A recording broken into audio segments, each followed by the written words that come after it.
Around the World in 80 Days by Jules Verne. Chapter 2, in which Passepartout is convinced that he has at last found his ideal.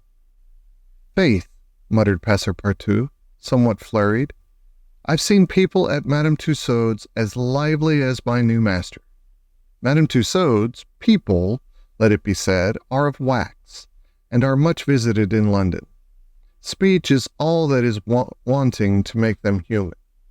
During his brief interview with Mr. Fogg, Passepartout had been carefully observing him. He appeared to be a man about 40 years of age, with fine, handsome features, and a tall, well-shaped figure. His hair and whiskers were light, his forehead compact and unwrinkled, his face rather pale, his teeth magnificent. His countenance possessed, in the highest degree, what physiognomists call repose in action, a quality of those who act rather than talk. Calm and phlegmatic, with a clear eye, Mr. Fogg seemed a perfect type of that English composure which Angelica Kauffmann has so skillfully represented on canvas. Seen in the various phases of his daily life, he gave the idea of being perfectly well-balanced, as exactly regulated as a Leroy chronometer. Phileas Fogg was, indeed, exactitude personified, and this was betrayed even in the expression of his very hands and feet. For in men, as well as in animals, the limbs themselves are expressive of the passions. He was so exact that he was never in a hurry, and was always ready, and was economical alike of his steps and his motions. He never took one step too many, and always went to his destination by the shortest cut. He made no superfluous gestures, and was never seen to be moved or agitated. He was the most deliberate person in the world, yet always reached his destination at the exact moment. He lived alone and, so to speak, outside of every social relation. And as he knew that in this world account must be taken of friction, and that friction retards, he never rubbed against anybody. As for Passepartout, he was a true Parisian of Paris. Since he had abandoned his own country for England, taking service as a valet, he had in vain searched for a master after his own heart. Passepartout was by no means one of those pertinents depicted by Molière, with a bold gaze and a nose held high in the air. He was an honest fellow with a pleasant face, lips a trifle protruding, self-mannered, and serviceable, with a good round head such as one likes to see on the shoulders of a friend. His eyes were blue, his complexion rubicund,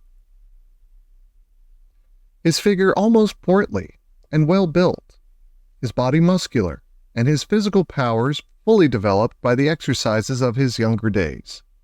His brown hair was somewhat tumbled, for with the ancient sculptors are said to have known 18 methods of arranging Minerva's tresses. Passepartout was familiar with but one of dressing his own. 3 strokes of a large tooth comb completed his toilet. It would be rash to predict how Passepartout's lively nature would agree with Mr. Fogg. It was impossible to tell whether the new servant would turn out as absolutely methodical as his master required. Experience alone could solve the question. Passepartout had been a sort of vagrant in his early years, and now yearned for repose. But so far he had failed to find it, though he had already served in 10 English houses. But he could not take root in any of these.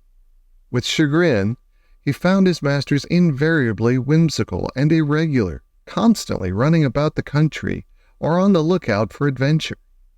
His last master, young Lord Longferry, Member of Parliament, after passing his nights in the Haymarket taverns, was too often brought home in the morning on policemen's shoulders.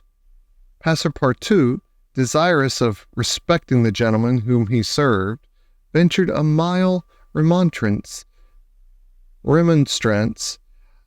on such conduct, which, being ill received, he took his leave. Hearing that Mr. Phileas Fogg was looking for a servant, and that his life was one of unbroken regularity, that he neither traveled nor stayed from home overnight, he felt sure that this would be the place he was after. He presented himself and was accepted, as has been seen. At 11:30, then, Passepartout found himself alone in the house in Savile Row. He began its inspection without delay, scouring it from cellar to garret. So clean, well-arranged, solemn a mansion pleased him. It seemed to him like a snail's shell, lighted and warmed by gas, which sufficed for both these purposes. When Passepartout reached the second story, he recognized at once the room which he was to inhabit, and he was well satisfied with it. Electric bells and speaking tubes afforded communication with the lower stories, while on the mantel stood an electric clock, precisely like that in Mr. Fogg's bedchamber, both beating the same second at the same instant. "That's good, that'll do," said Passepartout to himself. He suddenly observed, hung over the clock, a card which upon inspection proved to be a program of the daily routine of the house. It comprised all that was required of the servant, from 8 in the morning, exactly at which hour Phileas Fogg rose, till 11:30, when he left the house for the Reform Club. All the details of service, the tea and toast at 23 minutes past 8, the shaving water at 37 minutes past 9, and the toilet at 20 minutes before 10. Everything was regulated and foreseen that was to be done from 11:30 a.m. till midnight, the hour at which the methodical gentleman retired. Mr. Fogg's wardrobe was amply supplied and in the best taste. Each pair of trousers, coat, and vest bore a number, indicating the time of year and season at which they were in turn to be laid out for wearing, and the same system was applied to the master's shoes. In short, the house in Savile Row, which must have been a very temple of disorder and unrest under the illustrious but dissipated Sheridan, was coziness, comfort, and method idealized. There was no study, nor were there books, which would have been quite useless to Mr. Fogg. For at the Reform, 2 libraries, one of general literature and the other of law and politics, were at his service.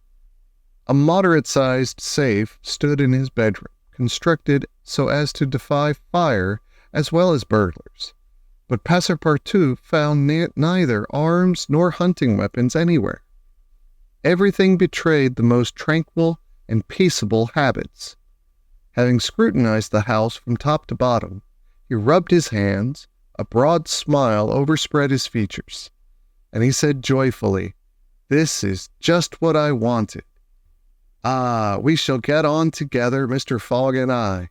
What a domestic and regular gentleman. A real machine. Well, I don't mind serving a machine.